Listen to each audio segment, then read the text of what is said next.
اعوذ باللہ من الشیطان اللعین الرجیم بسم اللہ الرحمن الرحیم الحمد للہ رب العالمین الصلاة والسلام علی اشرف الانبیاء والمرسلین محمد واہل بیتہ الطیبین الطاہرین اللہم صل علی محمد وآل محمد وعجل فرجہم ولعنۃ اللہ علی اعدائہم اجمعین من الآن الى قیام یوم الدین اما بعد فقد قال الله تبارك وتعالى في محكم كتابه المجيد وهو أصدق الصادقين بسم الله الرحمن الرحيم نحن نقص عليك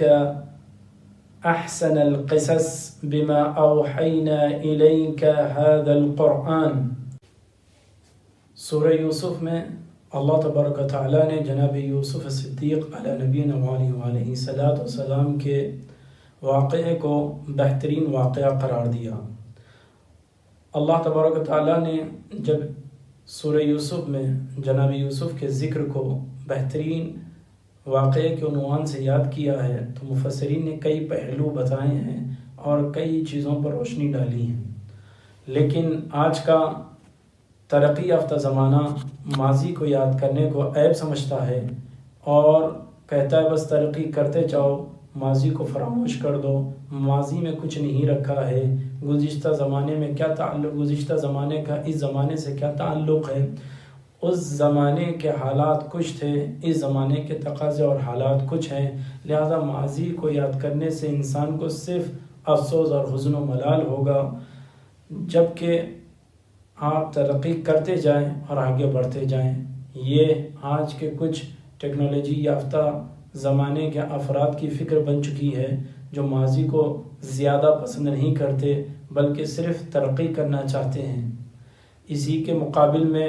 جو دھرم اور مذہب کو ماننے والے افراد ہیں ان کی پوتر کتابوں میں اور معتبر کتابوں میں باضابطہ یہ چیز پائی جاتی ہے کہ قرآن ہو کہ کوئی اور وید ہو، اس کے اندر باضابطہ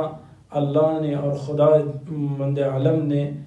ماضی کے قصوں کو ذکر کیا ہے. کیوں یہ دو چیزیں بیان کی گئی ہے؟ معاشرہ نہیں چاہتا ہے کہ ماضی یعنی پاسٹ گزرے ہوئے زمانے کو یاد کریں، در حالانکہ مذہب اور ہر دھرم یہ چاہتا ہے کہ ماضی کے ساتھ آپ زندگی گزاریں، ماضی کی یادوں کے ساتھ آپ اپنی زندگی کو گزاریں. وجہ کیا ہے؟ آیا واقعی طور سے ہمیں ماضی یاد کرنا چاہیے یا ہمیں ماضی یاد نہیں کرنا چاہیے؟ لیکن جب دھرم کے عنوان سے دیکھیں گے تو واقعی طور سے ہمیں ماننا چاہیے کہ ماضی سے ہمیں ماضی کو یاد کرنا چاہیے. لیکن اگر ہم عام سوال پوچھا جائے تو ماضی کو یاد کریں یا نہ کریں تو اس کا فیصلہ بہت آسان سے ہے. میں آپ کو بتا دوں کہ خط یعنی لکیر یا لائن دو طریقے کی انسان کھینچتا ہے. ایک مرتبہ پانی پر کھینچتا ہے کہ اگر پانی پر خط یا لائن جب بناتا ہے، کھینچتا ہے خط، تو جیسے جیسے آگے بڑھتا جاتا ہے ویسے ویسے پیچھے کا خط مٹتا چلا جاتا ہے. یعنی انسان ترقی تو کرتا ہے لیکن پیچھے آنے والوں کے لیے کوئی نشان باقی نہیں رکھتا، سب آثار کو ختم کر دیتا ہے اور کوئی بھی چیز آنے والوں کے لیے باقی نہیں رہتی ہے. تو ترقی تو ہوتی ہے لیکن آنے والوں کے لیے مشاکل بن جاتی ہے. اسی لیے اللہ نے ماضی کو یاد کرنے کا حکم دیا ہے، گزشتہ قصوں کو بیان کیا ہے تاکہ انسان گزشتہ یعنی ماضی سے اپنے آنے والے مستقبل کے حالات کو بہتر سے بہتر بنائے.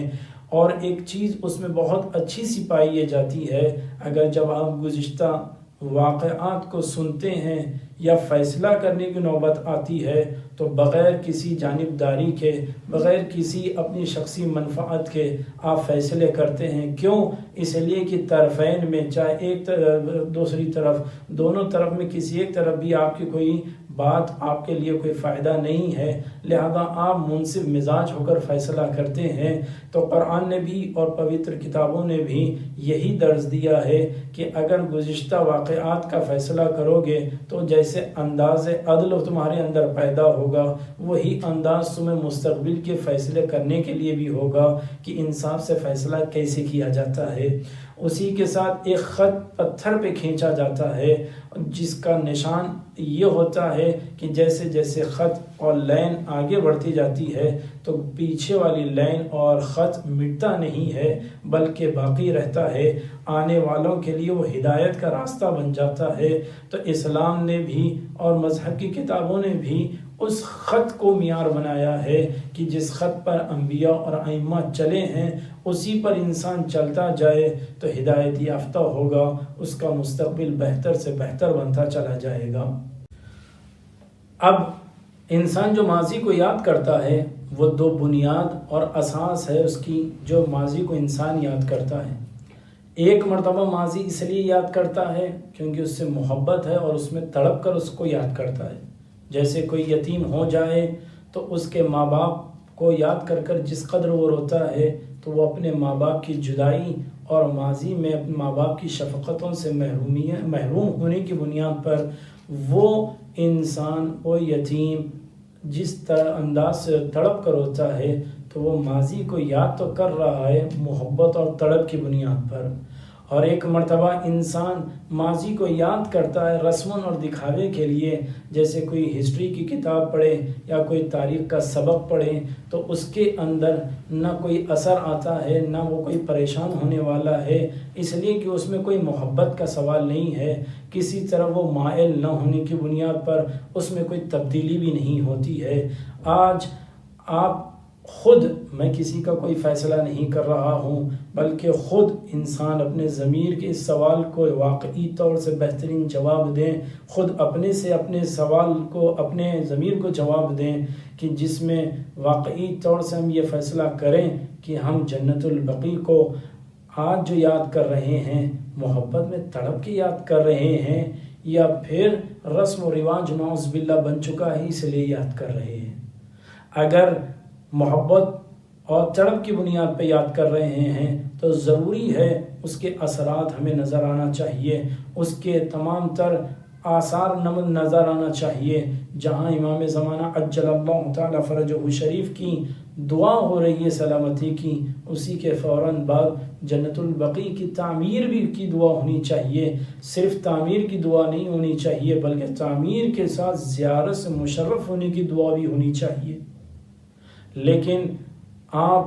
آج دیکھیں مجمع میں قلت پائی جاتی ہے، احتجاج میں جو رنگ ہونا چاہیے وہ احتجاج کا رنگ نہیں ملتا ہے، نہیں لوگوں میں پایا جاتا ہے، بلکہ آپ آج لاک ڈاؤن کے اندر کیا کیفیت ہے وہ دیکھیں، جہاں امیر اپنی دولت بچا رہا ہے کہیں غریب اور محتاج نہ ہو جائے، اور غریب اپنی دولت لٹا رہا ہے تاکہ وہ اور اس کا اہل خانہ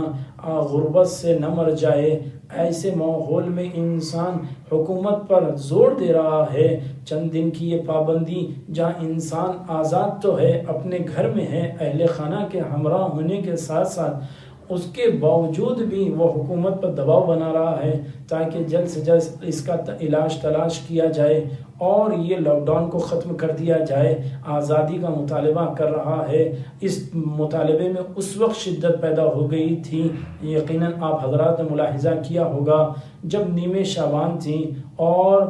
15 شعبان کی رات میں ہر کوئی کوشش یہ کر رہا تھا شب برات میں جا کر اپنے رشتہ دار اور اقربا کی قبر پر سورہ فاتحہ پڑھ سکیں، قبروں کو منور کر سکیں اور سجایا جا سکیں، اور ان کے ساتھ ساتھ ان کی ماضی کی یادوں کو تازہ بھی کیا جا سکیں۔ تو یہ آپ اس کیفیت کو، جو کیفیت نیمے شعبان کی یاد تھیں، لاک ڈاؤن کی وجہ سے جو لوگ اپنے آباء و اجداد کے یا اقربا اور احباب کے قبروں پر نہیں جا سکے، تو جو تڑپ ان میں تھی، تو واقعی طور سے جن کے ہم غلام ہیں، جن کے ہم کلمہ گو ہیں، ان کی بیٹی کی قبر واقعی طور سے ویران ہے، اور علی علیہ السلام کی اولاد کی قبر بے سایہ ہے، ٹوٹی ہوئی پڑی ہوئی ہے۔ تو جب آج ہم اس زمانے میں اپنوں کی قبر پر نہیں جا سکیں تو جو افسوس ہوا ہے اس سے کہیں زیادہ لاکھوں کروڑوں مرتبہ افسوس ہمیں جنت البقیع پر ہر روز ہونا چاہیے۔ ہمیں تڑپ ہونی چاہیے کہ ہم جنت البقیع کیوں نہیں جا سکے، جنت البقیع کی تعمیر کیوں نہیں ہو سکی ہے، عزیزان گرامی، تعجب تو میرا اس وقت اور بڑھ گیا کہ جہاں انسان بالخصوص ایشیا کے اندر ہر کوئی اپنے رسم و رواج سے آل محمد کو یاد کر آل محمد علیہ السلام کو یاد کرتا ہے، اپنے ہر مرحلے میں ہر رسم میں یاد کرتا ہے، تو نیوے شعبان جیسے رسم میں ہر انسان اپنے اولاد کو لے کر بچوں کو لے کر قبرستان جاتا ہے اور قبروں کو سجاتا ہے اور بچوں کو دکھا کر کہتا ہے یہ فلاں کی قبر ہے، یہ آپ کے دادا کی قبر ہے، یہ نانا کی قبر ہے، یہ فلاں کی قبر ہے۔ تو جب یہ رسم ہمارے درمیان پایا جاتا ہے تو انصاف سے بتائیے، ہم نے اپنے زمانے کے امام علیہ السلام کی تکلیف کو بھی سمجھا، جہاں ہم اپنے کلچر میں انہیں یاد کرتے ہیں، اپنے مذہب اپنے معاشرے کے رسومات میں بھی ان کا خیال کرتے ہیں، کیا ہم نے واقعی طور سے کبھی امام زمانہ کے بارے میں سوچا کہ اگر امام زمانہ عجل اللہ تعالی فرجہ الشریف ٹوٹی ہوئی قبروں پر جائیں گے تو امام پر کیا گزرے گی؟ کہ ہمارا ان کے علاوہ کوئی اور ہے؟ اگر ہم ائمہ کی قبور پر، اگرچہ کہ وہ ہمارا ہی فائدہ ہے، ہم نہ جائیں اور ہم ان کے حق میں دعا نہ کریں تو یہ واقعی طور سے انصاف ہوگا؟ افسوس ہے کہ ہم جیسے آواز اٹھانا چاہیے ہم ویسی آواز نہیں اٹھا رہے ہیں، جیسے ہمیں جنت البقیع کی تعمیر کے لیے تڑپنا چاہیے ہم ویسے نہیں تڑپ رہے ہیں، بلکہ ہم کچھ اور ظاہر کر رہے ہیں۔ تو میں آپ سے یہ نہیں کہنا چاہتا کہ آج آپ اٹھیں اور احتجاج کے نعرے لگاتے ہوئے قانون کی خلاف ورزی کریں، میں اتنا ضرور کہوں گا یہ جو حکومتیں پائی جاتی ہے یہ حکومتیں عارضی ہے، موقت ہے، ان کا ظلم جتنا وہ کر سکتے ہیں وہ کر لیں، لیکن یاد رکھیے گا ہمیں احتجاج دو انداز سے کرنا ہے۔ ایک احتجاج دنیا کو دکھانے کے لیے کرنا ہے صحیح نہ ہو، بلکہ یہ کہیں کہ اپنا حق نہیں بلکہ آل محمد کا حق مانگتے ہوئے اللہ سے ان کو وسیلہ بناتے ہوئے اللہ کی بارگاہ میں ہم یہی دعا کریں گے کہ خدایا آل محمد کے قبور کو سایہ عنایت فرما، ان کے قبور پر زائرین کو جانا نصیب فرما، ان کے قبور کی زیارت سے ہم سب کو مشرف فرما۔ یہ اللہ کی بارگاہ میں ہر لمحہ دعا ہونی چاہیے، اس لیے کہ وہ ہے خدا کہ جو لمحوں میں بادشاہوں کے دل جو سخت ہے ان کو بھی نرم کر سکتا ہے۔ یہ وہی خدا ہے جہاں موسیٰ کو سمندر میں راستہ بنا کر دیا تھا، یہ وہی خدا ہے جو یوسف کو تنہائی میں تسلی دیتا رہا، یہ وہی خدا ہے جو محمد عربی صلی اللہ علیہ وآلہ وسلم کو کوفے کے پرآشوب میں بچانے والا ہے، یہ وہی خدا ہے جو چرند و پرند کو پالنے والا ہے۔ اگر یہ چاہے تو یقیناً وہ راستہ نکالے گا جب سب مومنین ایک آواز ایک ساتھ یہی کہیں گے کہ ہمیں جنت البقیع کی تعمیر چاہیے اور خدا جل از جل تعمیر فرمائے۔ میں یہ دعا بہت سے افراد سے سن چکا ہوں، تعمیر کی دعا کرتے ہیں، نہیں عزیزوں، تعمیر کی دعا کے ساتھ ساتھ زیارت سے مشرف ہونے کی بھی دعا کیجئے گا، اس لیے کہ آپ کو بتا دوں ماضی کو یاد رکھیے گا، امام حسین علیہ السلام کے قبر مطہر پر ہر ظالم نے چلایا نشان کو ختم کرنے کے لیے، لیکن اس پرآشوب ماحول میں بھی لوگوں نے اپنے بدن کٹوا کر اپنے بدن کے حصے کٹوانے کے بعد جان قربان کرنے کے باوجود قبر حسین کو تنہا نہیں چھوڑا، ہر حال میں قبر حسین کی زیارت کرتے رہے۔ اگر انہوں نے وہ قربانی دی ہے تو آج اس کے نتیجے میں لاکھوں کروڑوں لوگ اربعین میں لبیک یا حسین کہتے ہوئے امام حسین کے ذریعے مقدس تک پہنچ گئے۔ ہم بھی یہی کہیں گے جتنا ممکن ہے تعمیر کے ساتھ زیارت کی بھی دعا کی جائے اور جتنا ممکن ہو سکے شرعی قوانین کے دائرے میں رہتے ہوئے آپ زیارت جنت البقیع کیجئے بھی اور دعا مسلسل کیجئے تاکہ تعمیر کے ساتھ ہمیں زیارت کا بھی موقع ملے۔ اور عرض کر دوں یہ تو بارگاہ خداوند کی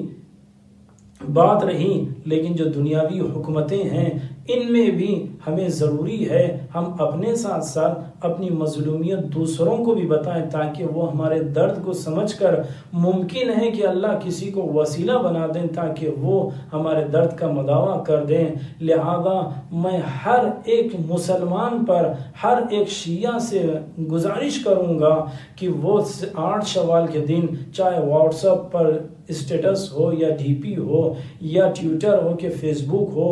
اور انسٹاگرام ہو، کوئی بھی چیز جو سوشل میڈیا سے تعلق رکھتی ہے، حتیٰ کہ میں چاہتا ہوں کہ نوجوان اگر آگے بڑھیں، کچھ پیسہ ہی خرچ کرنا ہی کیوں نہ پڑے، کہیں سے ہر کوئی کوشش کریں کہ وہ اخباروں میں، ہر زبان کے اخبار میں جنت البقیع کے لیے اعلان باضابطہ نشر کریں، ہر زاویے سے اپنے یہاں جنت البقیع کی مظلومیت کو ظاہر کریں، تصویر لگا کر اس کے حق میں کلمات لکھ کر جنت البقیع کی تعلیم کو عام کیا جائے اور اس کو واضح کر دیا جائے۔ میں اسی لیے تمام سے گزارش کرتا ہوں کہ 8 شوال کا خاص اہتمام کریں تاکہ پوری دنیا کو ایک ہی اجڑی ہوئی قبروں کی تصویر ظاہر ہو اور ہر کسی مومن کی زبان پر ایک ہی دعا ہو، خدایا جنت البقیع کے ساتھ ہمیں زیارت سے مشرف، جنت البقیع کی تعمیر کے ساتھ ہمیں زیارت سے مشرف فرما۔